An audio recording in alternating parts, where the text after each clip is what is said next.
Now that Sins of Sinister is done and over with, we get to cover the aftermath. And there is some aftermath. My name is Dorian, this is SEM Comics. Back when there was snow on the ground, we started this whole thing off with Immortal X-Men number 10.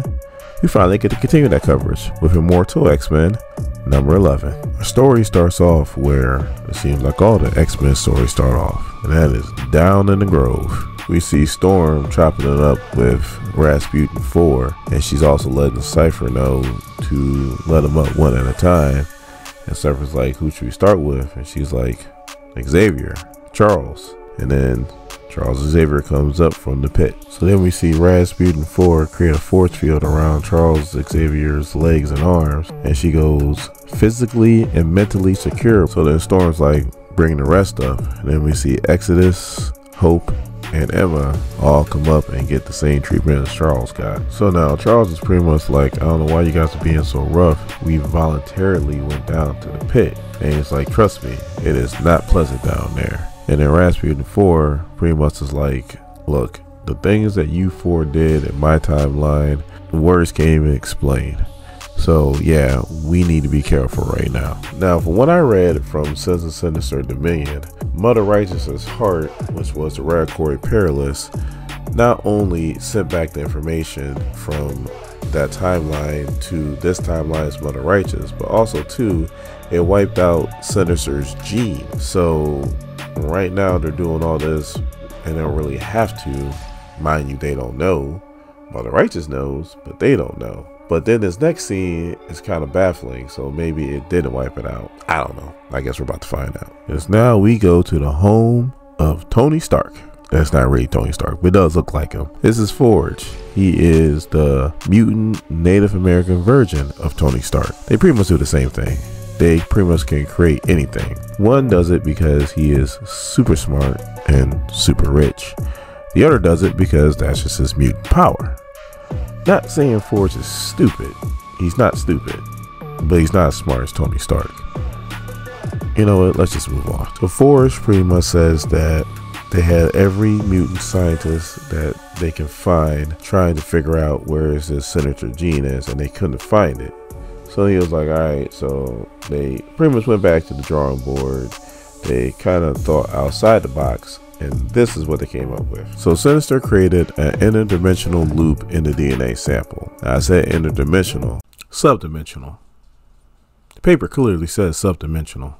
I say interdimensional, but it's subdimensional. So they can't even access that dimension to even try to study it. The only thing they can do, and this is what the Forge machine is going to do, is they can close the loop to make sure that the gene can't make its way into the mutants and corrupt them and make them pretty much the Red Diamond Click again. Which, I'm not gonna lie, I kind of miss the Red Diamond Click. Now, if you want any more explanation than that, then you are on the wrong channel. I was a C average student at best. I got the occasional B, and I was just as surprised as the teachers. So to get the procedure done, Em was like, thank God we got that awful man washed out of us. Now, what about, and Storm's like, no. And X is like, what do you mean no?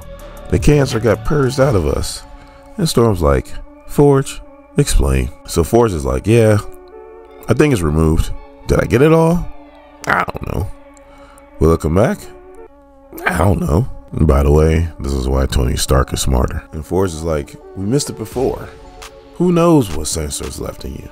So the Storm is out here playing no games whatsoever. She's like, Charles, you're removed from resurrection duties. We got the Cuckoos covered. Hope, you're still on resurrection duties, but you're going to be at a reduced rate. Whoever you bring back will have to go through Forge's machine and will be under psychic surveillance. And then Charles goes, and our votes? And Storm's like, until we really know for sure, you don't have any. So Exodus is pissed, and he's thinking, you're just being manipulative. And Charles is like, calm down. Storm wouldn't play these kind of games. Irene would, but Storm wouldn't. And I'm like, man, Charles and Irene don't get along at all. So now Storm looks pissed, and she's like, look, there's something you need to see. So Mother Righteous provided a historical detailed account of what happened in the Sinister timeline. And obviously Rasputin 4 went ahead to sign off on it because she was there. Now it's Destiny who is narrating this book. And she's like, Rasputin 4 is a true believer in Krakoa. We all will know what that leads to. Can somebody say, beast? That man is taking people out. Not to get off topic, but one of the funniest scenes in Immortal X-Men, I think it was like number 9 or I think it was number 9. I could be wrong. Don't quote me on it. But Sinister has Dark Beast's head in his lab and it's still alive. And he's like, you know what? You got the name Dark Beast, but you're not even the darkest beast anymore. And I laughed my ass off. So then Charles was like, well, this would be faster with telepathy. And Storm was like, it would be, but I need you to do this the old-fashioned way. So they sit down at the monitor and they start watching. So as they get up, the first thing Exorcist tries to do is explain himself. And Hope's like, stay the F away from me. So then Charles is like, so what do you want us to do? And Storm's like, we can't remove another 4 off the Quiet Council. It'll look like chaos. So you guys can sit on the council. You guys just can't vote. And as for you, Rasputin 4 will escort you at all times to be your security guard. And Charles is like, you think that's safe? She is a creation of Sinister. And she's like, well, Sinister purged the virus out of me a long time ago. And the only reason why I follow him is because of his lies. Now, me personally, I don't think the X-Men should be trusting Rasputin 4. And it's building up to where Rasputin 4 is going to be allying herself and helping out Mother Righteous. But me personally, I think when it's all said and done, you're going to see that diamond show back up on her head. And she's going to really be helping out Mr. Sinister. So then Charles is like, well, what about the Myras? And what about Destiny's machinations? How can we? And Storm's like, come with me. So now there is a lot of text in these next few pages, so I'm gonna try to sum it up the best I can. So first, Charles is pissed at Destiny because she knew about Sinister's plan and didn't let anybody know.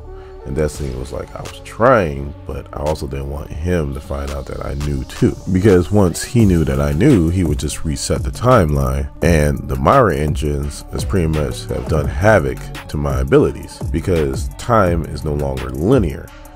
She's like, she gets visions of different timelines. Things happen here, things happen there. Sometimes she doesn't even know what things belong to and what timeline. And Storm is pissed because Destiny chose this particular timeline to kind of leave alone and manipulated Storm in that timeline. But we all know, if you guys have been paying attention to Sinister on this channel, we know Storm got her get back. So the Destiny is like, I manipulated the events so that Rasputin 4 would join Mother Righteous and the timeline would be reset. You could say thank you. And the Storm's like, you're hiding the truth behind a truth. Why'd you keep the timeline going? And Destiny is like, this meeting's over with. Storm's like, you don't get to make that decision. Destiny's like, I'm not making that decision. Charles?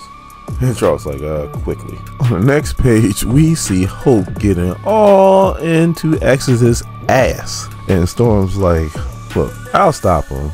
Know this, Irene. You can't hide the truth from me long. And Destiny's like, it's not you I'm trying to hide the truth from. So then on the next page, we see Mystique standing by herself, and then Mother Righteous walks up behind her and goes, hello, Ducky. Why would you try to sneak up on Mystique?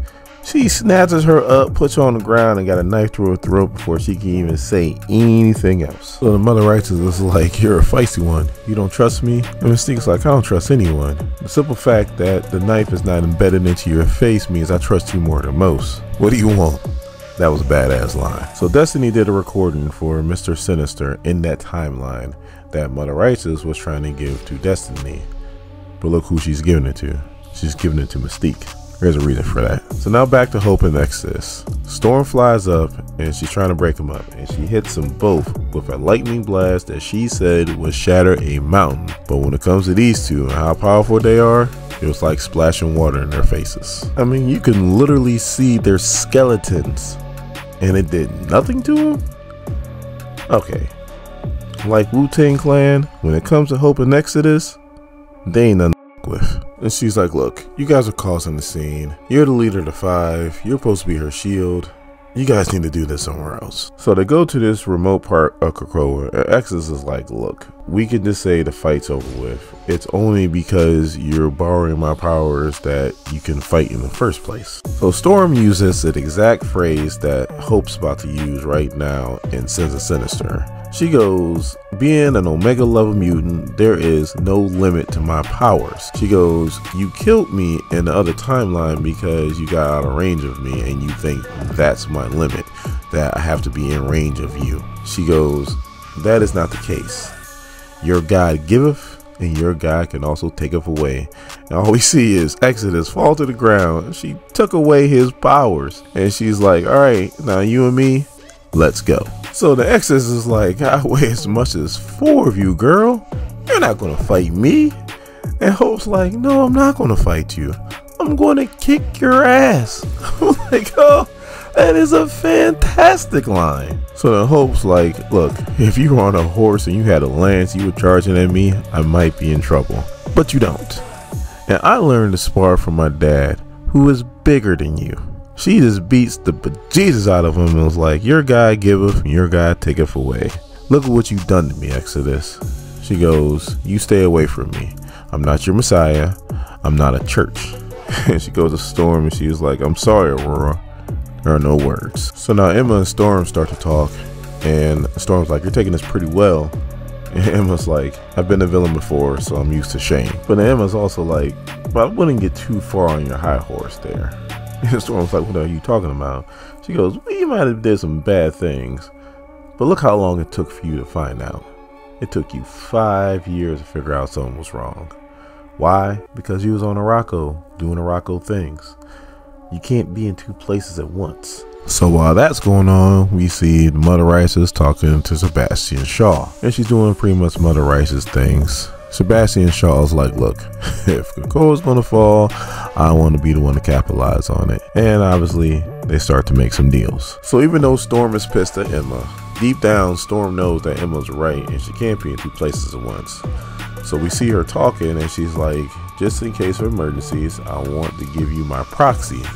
And we see she's talking to Colossus. Now, if you've been keeping up with the X-Men, then you know that Colossus is being controlled by his brother, Mikhail. So we see this hole just keep getting deeper and deeper that the X-Men keep digging themselves into. I can't wait to see what happens next.